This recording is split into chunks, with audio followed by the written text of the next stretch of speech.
You honestly never know if the doctor's incentivized to give you proper care or they're actually more incentivized to keep you there and give you improper care so they can keep you on medicine or pharmaceuticals for the rest of your life. Our investment is really oriented around right-siding the incentives issue in modern healthcare. Welcome, everyone, to this episode of the Liberty Ventures podcast. I'm Alexander McCobin, founder and CEO of Liberty Ventures. And in service of building the ecosystem of values aligned business leaders, investors, executives, and entrepreneurs, and helping all of you scale your businesses to scale your impact, to advance a free and prosperous future. On this episode of the Liberty Ventures podcast, I talk with Blake Silver, Vice President at TXV, a venture firm that invests in the healthcare industry. But what they really are looking for is how to advance human performance and look at a variety of industries. Now, what I love about the conversation with Blake is that he comes from a diverse background like me. He's worked for the government at NASA. He's worked for nonprofits. He's started his own company. Now he's in venture. And he shares his experiences in each one of those places and how it's all connected with his higher purpose of solving the biggest problems in the world. And he's willing to get vulnerable in sharing how he ran his startup into the ground, what he's looking for in founders, and very practical advice, both for entrepreneurs and investors, in how to be successful at what you're doing. So check out this amazing interview and conversation with Blake Silver from TXV.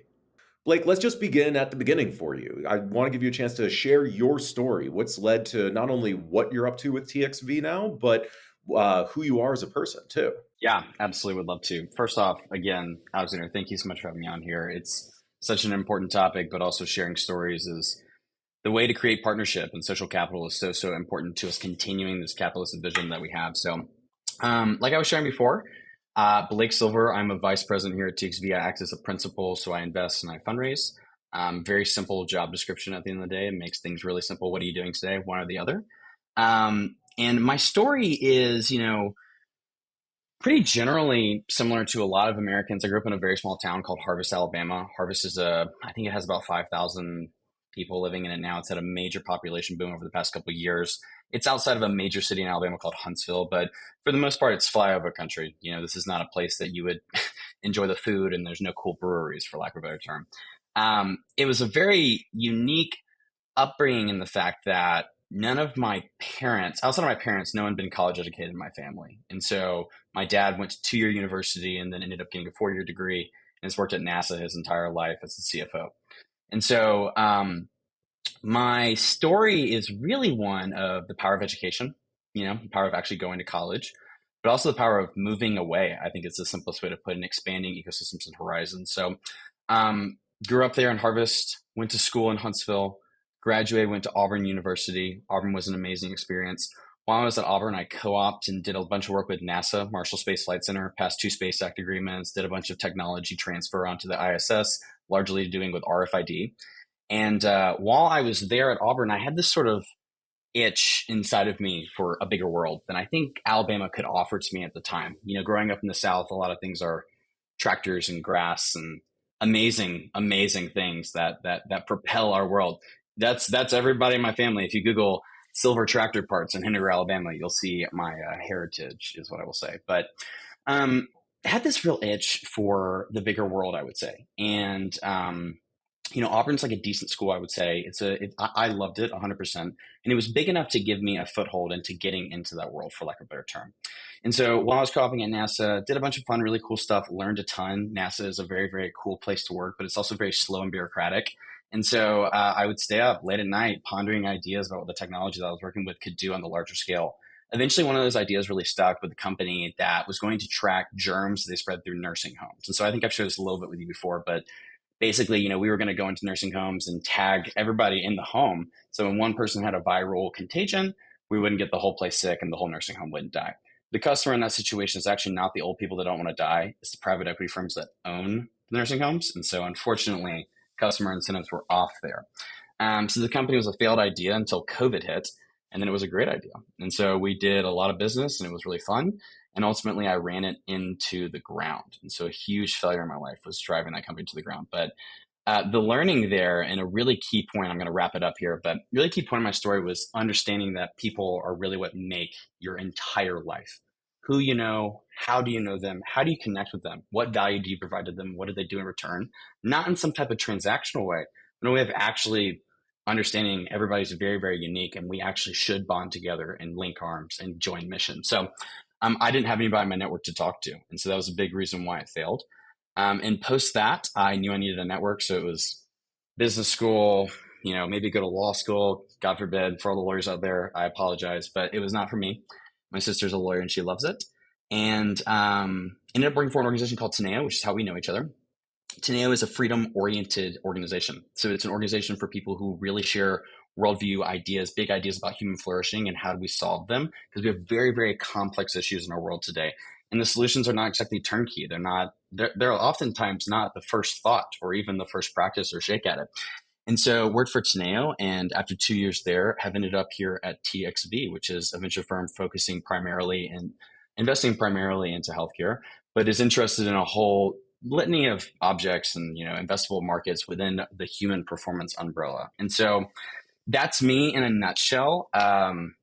Like I said, I don't have a long story because I'm a young guy, but I think that a lot of times the story of where I came from combined with this worldview and mindset of that you can kind of poke the world and it will respond back to you has really propelled me to kind of just work really hard and get to know cool people like you and really genuinely value human connection. So how's that for a 5 minute blurb? That's a fantastic intro. You've already given a few great recommendations for entrepreneurs I heard in there just from your own story. One being to really understand your customer, pointing out that the elderly in the nursing homes weren't your actual customer for your startup before. It was the private equity firms, and needing to make sure that there are aligned incentives in order to serve them effectively. And second, the timing is critical with starting a business. It may be a fantastic idea, but if you start it too early, you may not get traction, or if it's too late, you're not going to be competitive. And you're able to take advantage, well, you're able to serve a niche that was developed especially during COVID for a while there. And those are incredible lessons for any entrepreneur listening to this already. Absolutely. I think, a lot of companies come to mind, but you see the current unbelievable bull case with NVIDIA right now. NVIDIA is a company that's been around for 10, 15 years. I think it's been in the public markets for upwards of 10. NVIDIA has always been an amazing company, but the run it's having right now in the public market is just unbelievable. And so obviously timing in some instances leads to failure. And you look back on it, you're like, oh, it was too early or too late. I think a lot of times I think entrepreneurs struggle with too late in more mass applications. But really to hit that sweet spot, there's this unbelievable stroke of luck, but also the diligence I think is really, really important. Actually throwing yourself into it when it doesn't make sense and even when it feels early is really important in the day. So I love that. That's a great point. And your journey is a winding one, which I really want to highlight. So, you were a startup founder yourself. Then you went to work for a nonprofit. Teneo is a nonprofit organization that's doing something totally different, building out networks. And from there, you've gone into venture capital. And I'm curious to if you're able to share any insights or wisdom you've taken from that evolution, because I think a lot of people think in order to get into venture capital or to be a founder, you've got to have some prior business experience, and the transition between for profit and nonprofit and back to for profit is not necessarily a standard one. Sure. It's actually funny because, I would say NASA and the nonprofit have the most in common. They're both nonprofit entities, not worried about a profit at the end of the day. And some get a lot done, some don't. It's a very simple way to put it. Yeah. So I think that, there's this whole gambit and game of breaking into venture capital. I'm a young guy, but I meet with young guys all the time. I met with a 22-year-old a couple of days ago who sat down and basically said, "Hey, man, I'd love to break into venture capital. What are your tactics for it?" And honestly, a lot of times there are definitely people who want to break into venture capital. And like you said, working for a nonprofit, working for venture, working for startup, they all seem very, very complex. A lot of young people want to break into venture capital. But ultimately, I think young people are really, really, really starved, and entrepreneurs especially are really starved working on important things. And that's the thing for me. It's like it could be venture, it could be nonprofit, it could be foundation work, it can be government agency. For me, I want to be working on big, important things that really drive my imagination. And again, I think there's a really special kind of niche or Venn diagram in the middle where it's like very important thing and your worldview is aligned with it. In the middle, I'll tell you what, you can work 80 hours a week for 50 weeks out of the year and it does not phase you at all. And it really kind of adds that fuel. And really quick, I actually want to jump in there and point out that focusing on the problem or your higher purpose that drives you can lead you to, as you said, either nonprofit or for profit or government or something else. Because the question really should be, what problem are you trying to solve? What are you trying to accomplish? And most of the time, those problems can be solved through any one of those vehicles. It's all the difference is just a legal structure put into place, a tax structure really there. And, maybe even going back a point further, all those things are just people. It's just knowing the right people, whether you're working for a nonprofit that's, pointing people towards a project, or a membership oriented nonprofit as well that's correlating with people, setting the table for them, or if you're working in venture, it's all about finding the right people. And so, yeah, I think that, a lot of people have winding careers. I mean, I would say that you share some of that nonprofit to venture, the kind of combination of for profit and nonprofit. And ultimately, if you're able to kind of anchor that and just working on what are the things that really drive me? What are the things that make me kick the sheets off the bed in the morning? What are the things that give me that sort of interesting intersect of I could work all day, every day on this problem as long as I'm aligned with it? That's where it becomes really interesting. And so, I guess, and then the question a lot of times is like, well, how do you like venture? And I'm like, well, I like venture as well as it's serving that aim of solving big issues. It's like, and if one day it's venture and the next day it's a startup and the next day it's a nonprofit, I think that's a better way to live. I think it's a more human way to live, for lack of a better term. I love that. But I think a lot of people might be wondering, okay, so you had the startup experience, you had the nonprofit experience, and you worked at NASA. What made you feel like you were ready to go into venture? How did that happen? Mm, that's a good question.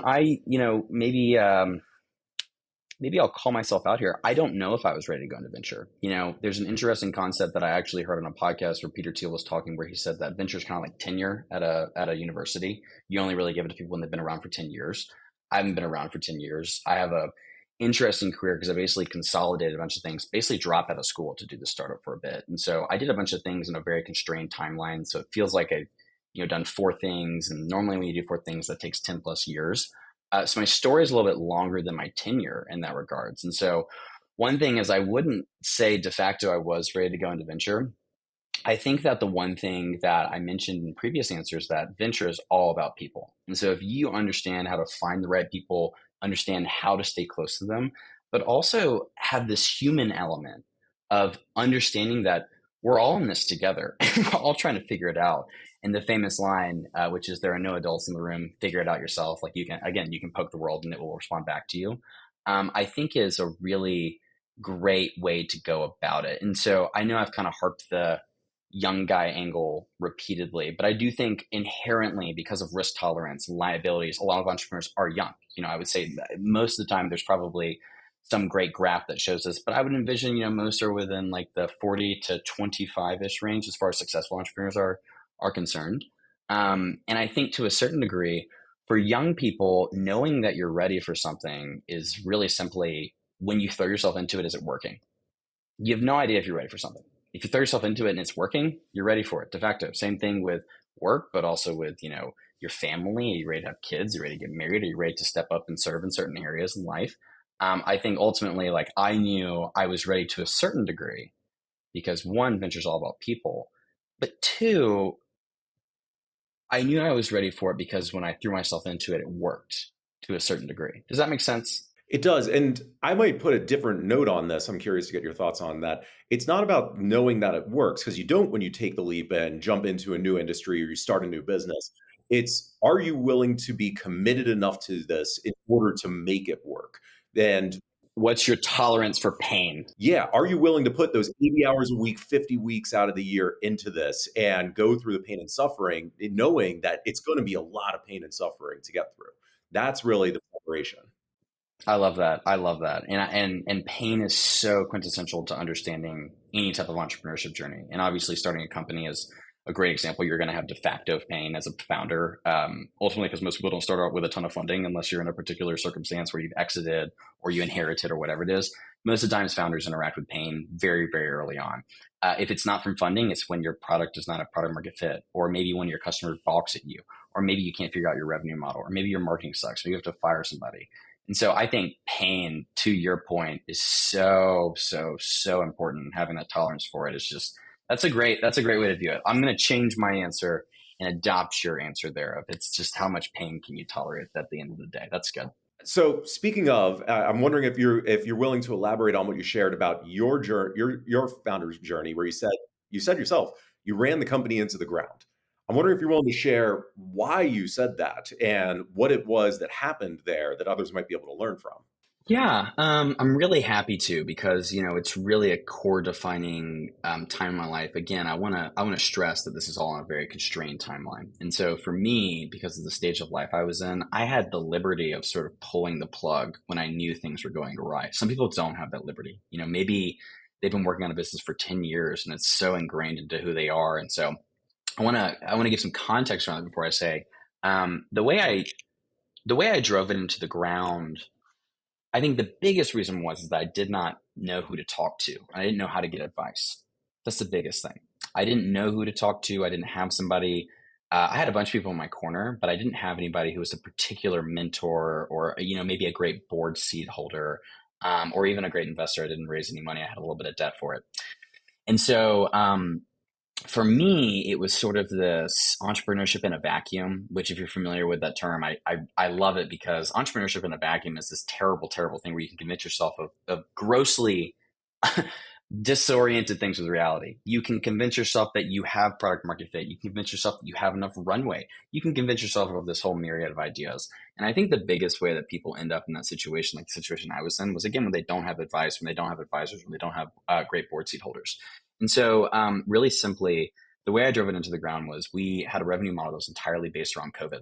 We had a revenue model that was entirely based upon a fad, upon a disease that was surely going to go away or not go away entirely, but manifest in different forms, I would say, in a more controlled form. And so the timeline here is, call it March, we realized that we have something that has product market fit. Incredible product market fit. Contact tracing was the phrase. We were the ones doing it. And so product market fit is there. We have customers, we have applications, we have products, we have things are booming. At the same time, we're spinning things up so quickly, we can barely keep the wheels on. It's like the revenue model, we had a lot of hardware with our business. We had a lot of hardware we had to install. And so even getting to the places that you had to install the hardware was this huge task. It was very tedious, very tiresome. And so call it, I think it was honestly around September of COVID year, I had this weird feeling that I needed to pivot into some other application, some other type of product because COVID was going to go away. The most easy one for me, again, this is where it comes back to entrepreneurship in a vacuum. The easiest one for me to think of was security in that instance. Because remember, we had tried the nursing home model. It didn't work. We had kind of adapted that exact same mindset, but then we found new customers, which is everybody trying to contact trace COVID. And then so I was thinking to myself, okay, well, now the next layer, the V3 of this product, the thing that keeps us alive is security. And Alexander, I'll tell you straight up, how many people did we consult about that? As many people as are on this podcast right now, like maybe one or two other people. And it was like, all right, this is the direction we're going to go on, which was a terrible idea. Ultimately, the product we were trying to sell was security largely around like athletic events, candidly speaking. A lot of our customers were SEC schools who, during COVID, they didn't stop going to church or football games in the South. They kept going. And so for us, we were thinking, we're just going to really amp up security, use the exact same technical software stack, but also the same hardware and sometimes leave the hardware installed in places. And that journey was, man, it felt like 10 years, but it was really only like 5 months of driving into the ground. And I don't know if you asked this, but I'll share a little bit about how it wrapped and concluded. Is that okay with you? Because I think that's really important too. Yeah. So obviously I was 20, I think I was 23 at the time. No, I was 22 at the time. I put my schooling on pause to do this. And there was this huge part of my identity that was wrapped up in it. And it was a big part of who I was. Is I was the kid that was going to drop out of school and jump the line and create the startup. I was envisioning that I was like a hillbilly Bill Gates, for lack of a better term, Bill Gates from Alabama or whatever it is. And this is something to call out. It's so easy for entrepreneurs, especially, to tie their identity up in their business and think that their business's success is their success. And if the business fails, they failed. And so they're unwilling to wrap it up and they're willing to delude themselves into thinking that this is going well in order to think that they're doing well. 100%. And that I think what you just said is the superpower when it works, and it is the undoing sin when it doesn't. Like when it works and you're really tied to it and it's your identity, that's what gives you fuel. This is who I am. This is how I do it. This is what we're going to do. We're going to accomplish this, and kind of able to like draw this reality out of thin air. But when it doesn't work, it's bad because it's existential at the end of the day. You're facing a crisis of who you are and what you do. And so for me, I had a couple things, I was trying to get married at the time, which kind of to be, some form of stable to get married, I would say. And so I had a bunch of things pressuring me to get rid of it. But ultimately, I got to a point where we had no more customer inbounds. We had no more projects to work on. And so the gambit to me was, do you go out and find more? You just shut it down. And it was terrible because the moment you sit and you look around, you've spent all this time, you spent money, sometimes your money, sometimes other people's money, sometimes the bank's money. Invest all these resources into this project that took a part of your soul, and then you look down at the end of it, and no one's calling you to buy it, or no one's calling you to do it again. There's no recurring revenue. There's no new revenue. There's no account management. That was the moment where I realized, oh wow, like this was not a waste by any meaning of the word, but it was over. It was totally over. And so thankfully we had a lot of like part-time staff, contracted people, and so it wasn't this really, really brutal process like I know a lot of people have experienced. Some of the companies we've invested into experienced, and that's a very excruciating process. So thankfully, I was able to skip some of the pains there, but it was still really painful because, like you said, to a certain degree, it's existential. It's who you are. It's what you do. And I think, for entrepreneurs especially, finding the right time to say it's time to move on, it feels like something that's oriented around you, the entrepreneur. It feels like your story. But in reality, it's everyone that works for your story. Everyone's in that with you. And so I think that what's something that's really, really important, and we're seeing a lot of this because it's a very tough market right now. It's probably, I mean, outside of earlier this century, this is one of the toughest venture markets because venture is a very young asset class at the end of the day. And I would say that one of the most important things to understand is really understanding not only is this your journey, but everyone else around you is on this journey as well. And so you deciding to throw in the towel or shut down whatever it is a lot of times an act of sacrifice for others, and it's also a sacrifice in and of yourself. So it was hard, it was existential, but thankfully, because the scale was small, it was for the right decisions, and it wasn't as painful as I'm sure you've seen other people experience, and I've seen other people experience as well as far as shutting things down. Well, I think part of that, the reason why it wasn't so painful for you is the way you even framed it there. You said it wasn't a waste. And that's really key to the entrepreneurial journey. This is the quintessential example of the old saying that it's not about the destination, it's about the journey, because there is no final destination in entrepreneurship. And you really do not know where this is going. So you need to love and find value in the day to day work, in that journey of building a business up. Otherwise, this is the wrong thing for you to be doing. And if you have that mindset, being able to say, okay, this is over. What's the next way to advance my purpose and to create value in the world, which you clearly did after that in multiple ways now, is the best mindset to have for this. I appreciate that. I do think that, again, going back to, we've been talking all around it, but having not the specific thing, but the overarching worldview, which is I want to work on big things that excite me, that are that special intersection of like my worldview complements this, and I think it's important. It allows you to, have this unlimited energy. It allows you to have this really special sweet spot in the middle of those two things, which says I can work nonstop all the time. And also, it gives you a lot of energy when things fail because, you're going to be able to find other things that excite you, and you're going to still have the energy and your worldview is still there. And so, yeah, I think that's a great point. Two for two. I'm just going to take your answer and put it on top of mine. That's better stated. I'm just building on what you're saying. You're giving all of this to me. Now, let's pivot to talk about what you're doing in venture now. So, what was that transition like for you? Since you even said you weren't sure if you were ready for this, how did you start preparing yourself? And what have you learned from your time in venture now? Yeah. Great question. So I think that being, venture is a very intellectually curious industry. You have to be very intellectually curious about a variety of different technologies, different types of people, different, phenotypes of founders, different go-to-market strategies. And so I think the transition for me was really marked. It was really defined by probably three books. Yeah, maybe two books. It was really defined by The Business of Venture Capital, which is a textbook that I could send you the link to. But it's a nice, thick, basically venture capital for dummies situation. Yeah, please do. We'll share that with everyone listening too. Then. I absolutely will. It's if you are entering into venture, or even if you're an entrepreneur and you want to understand venture capital better, venture capitalists love to invest into founders. I think that's what makes venture capitalists. But ultimately, too, you have to understand what the end goal is for venture capitalists. Venture capitalists have to make money for their LPs. They have to deliver returns. They have to give cash back to limited partners.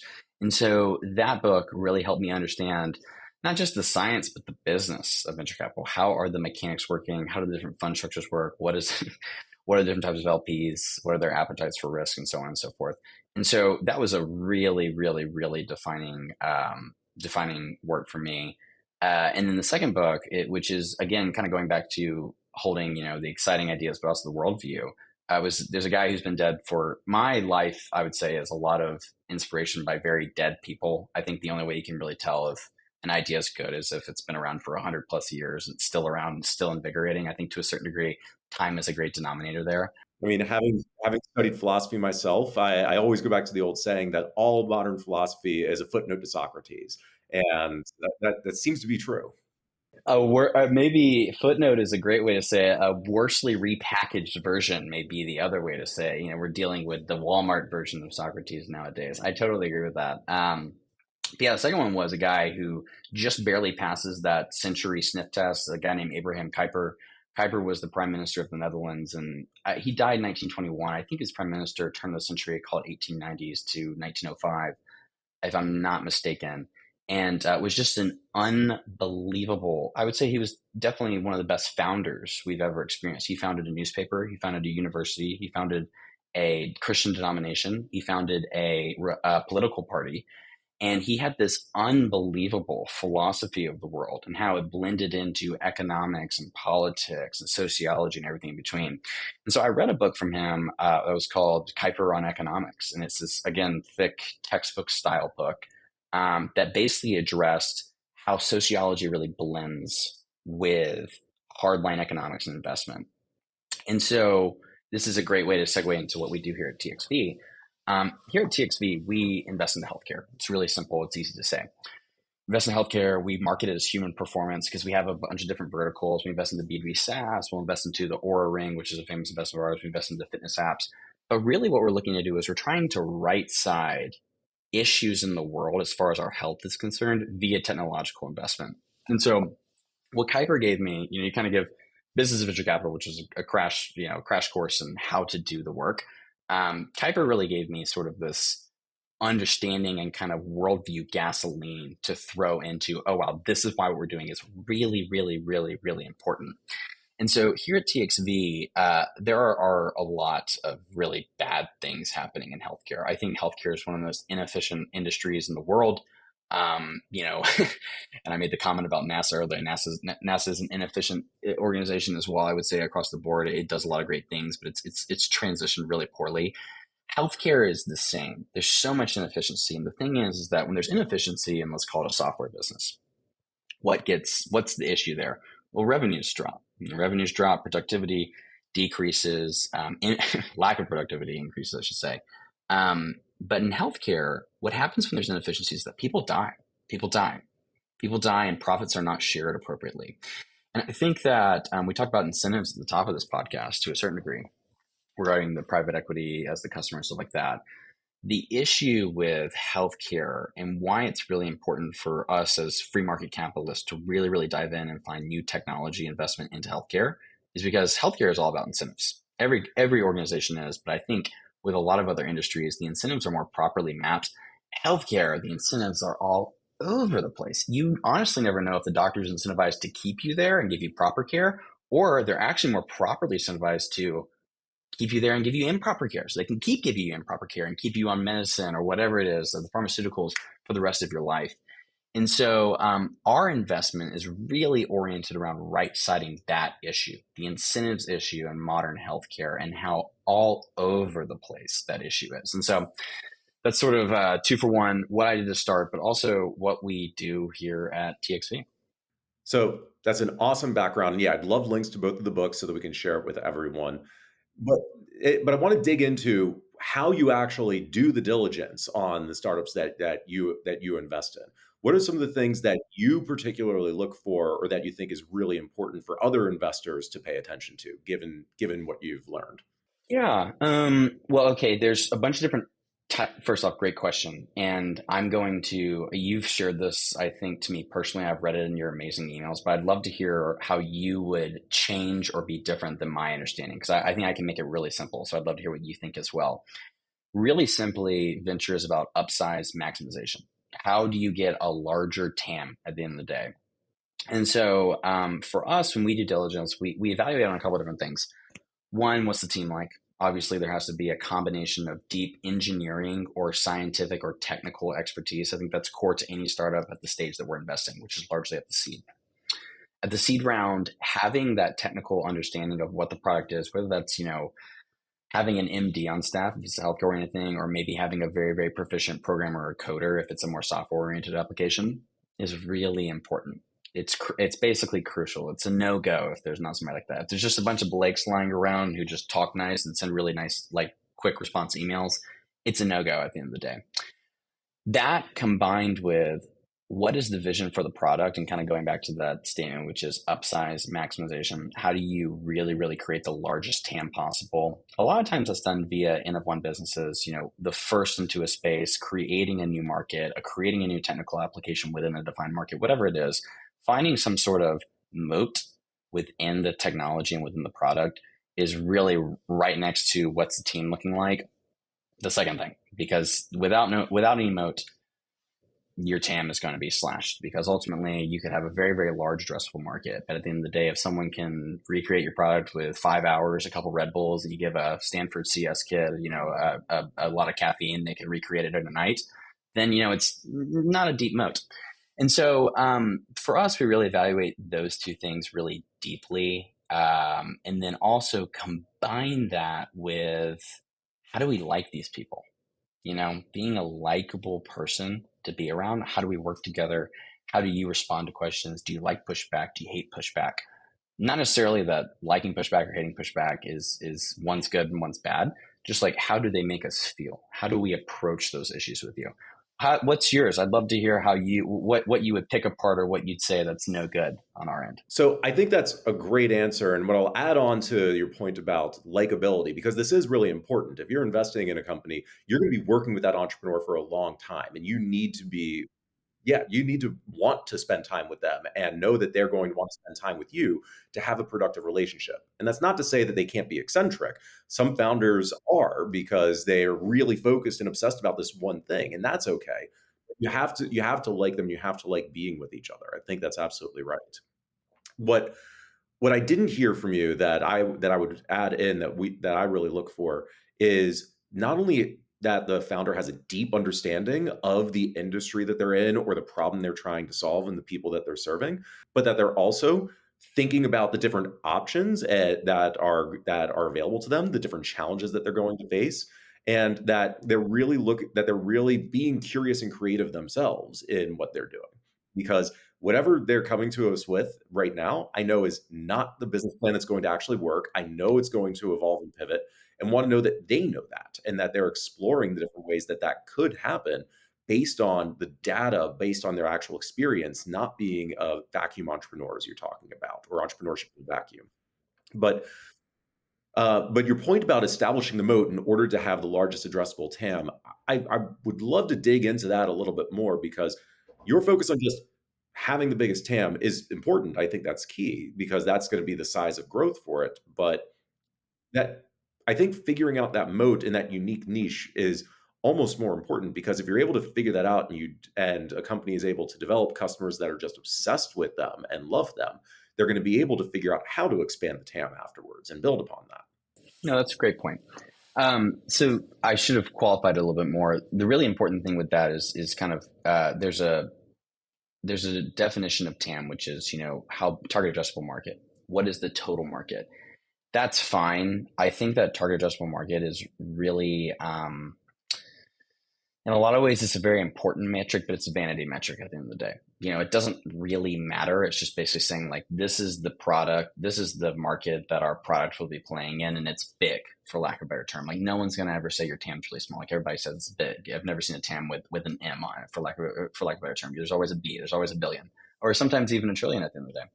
And so the kind of V2 of that understanding is how much of the market is currently serviced by some other product. Of the TAM you're talking about, how much of it currently is going to some other form of product? And most of the times, and this is where the moat becomes really important. At the end of the day, there's very few markets that have not been addressed with some form of technology investment. Basically, some of them have been very poorly. We're talking about healthcare a lot today. Healthcare is a great example. What's the TAM of healthcare? To a certain degree, like it's huge, but also like every inch of healthcare has been serviced by some form of technological advance. There's products out the wazoo. There's so many products for healthcare innovation. The big thing that kind of hooking TAM to IP and talking about moat as well. What's the actual product? What is the moat on it? That I think makes it really important is that there's a suite of products which are good products. We have good moats, good technical moats. They're hard to build. They're really hard to replicate. Maybe it's your go-to-market or distribution strategy. Maybe it's just like your founder is this unbelievable visionary and can innovate and adapt constantly. Those things are great. But there's also, you have to understand that when you're thinking about your product in subjection to the whole addressable market, there are plenty of bad products out there. That bad products, people don't just buy products because they're better than the other. Unfortunately, like if we were living in a very rational society and there was total data asymmetry, at the end of the day, people would buy the best products off the shelves. Unfortunately, that's not the case. And a lot of times people buy products because the salesman's better, which I think is a good thing at the end of the day. I'm not saying that's like a negative thing, net negative society. A lot of people buy it because the salesman's better, or maybe it's easier to implement. There's a bunch of different variety of reasons that are sort of more vanity oriented. And so when we take TAM and kind of hook it to this idea of moat and IP and technical understanding of the product, I think what makes it a little bit different is that you have to understand that good products don't automatically beat bad products. Sometimes bad products beat good products at the end of the day. I'm trying to think of an amazing example is, think about like the computer. What type of computer are you on right now? Are you on a Mac or a Windows? Okay, me as well. I would, as a Apple fanboy, say that Mac is the superior product. I mean, you just got to pick one up to know. First off, there's all these different products for Windows. That's all over the place. There's like 1,000 different Windows. There's one seamless experience for Mac. But at the end of the day, like plenty of people use Windows. Now, for one, like a lot of people will say like, oh, well, that's because Windows is the better product. That's the whole point of what I'm making is that better products are totally subjective. And so having sort of that N of one or that really deep technical mode will be able to expand your TAM, but also will gobble up existing products within your target addressable market as well. Does that kind of make sense? Absolutely. I love that. And, as we're getting near the end of this, what I want to wrap up with is really to ask about the fact, okay, you have worked for NASA, you've worked in nonprofits, you're focused on the for-profit sector now, and you talked about us being free market capitalists. Why are you using venture and the for-profit structure to solve these biggest problems right now? Yeah, it's a great question. I think, anybody that's wanting to really benefit the world has to ask themselves that question because we have a bunch of very people that have a lot of fervor in the nonprofit session, and we have a bunch of walking corporate zombies in the for-profit section of the world. And so I think that we have this sort of cultural misalignment in our understanding of those things. At the end of the day, the reason I'm focusing on for-profit right now is that our world fundamentally, because within the capitalist environment, is there's a larger return on investment for for-profit entities. I think a great example of this is when you compare, and these are going to sound insanely different. Think about the cultural influences of the church, Christian church, and then think about the cultural influences of Instagram or just Meta's suite of products at the end of the day. If you were to say right now which one is having more influence on society, I honestly, it'd be really hard for me to square up and say that the church is definitively more influential than Meta's suite of products. The fact that we even are able, and I'm talking about America writ large, obviously. I'm not just talking about like the world across, of course, I think across the world, it's probably a different thing, but just in America, I think it's really, really hard to think about influence and how do we change the world outside the for-profit structure. Now, to a certain degree, that's because the mediums of how the world changed have fundamentally shifted over the past 100, 200 years. Ever since the printing press, we've basically been trying to put information back into a bottle and repackage it up and keep it from spreading out to people. I think information sharing is an amazing thing, but I also think that information sharing really makes it complicated for us to solve decade, century long problems because there's so much out there. There's so much going on. There's so much information, some of it good, some of it terrible, some of it neutral and not harmful. And so for me, I wanted to continue to work on those things that really excite me and are big ideas that are solving big problems. And I think there are people who do it in the nonprofit sector really well. Me and you know these people, and we're huge fans, and we give to them, and they're our partners on mission. But I think that really importantly, the divide has been made culturally that says if you're really passionate about something, you need to work in a nonprofit orientation. And if you're not really passionate about something, if you want to make a buck, you got to go work for a for-profit entity. I think that's wrong. I think that's totally upside down. I think that when we think about the companies that we're building, for-profit companies, we need to think about the influence they have in the world because every company has influence in the world, whether it's small or large. And I think that we need to sort of have this cultural revolution, which says that we need to be really invested in our work at for-profit companies. We need to be really invested in our work at public companies as well, especially. I would say public companies are really hard to be passionate about your work because it's so big and it's so bureaucratic.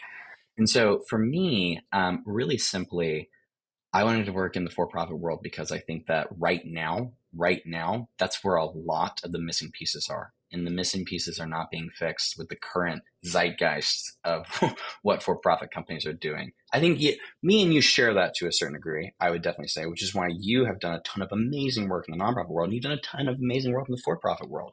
And I do think the people that share this mindset, they do both. They dip in and out, and they understand the value of nonprofit work and they understand the value of for-profit work as well.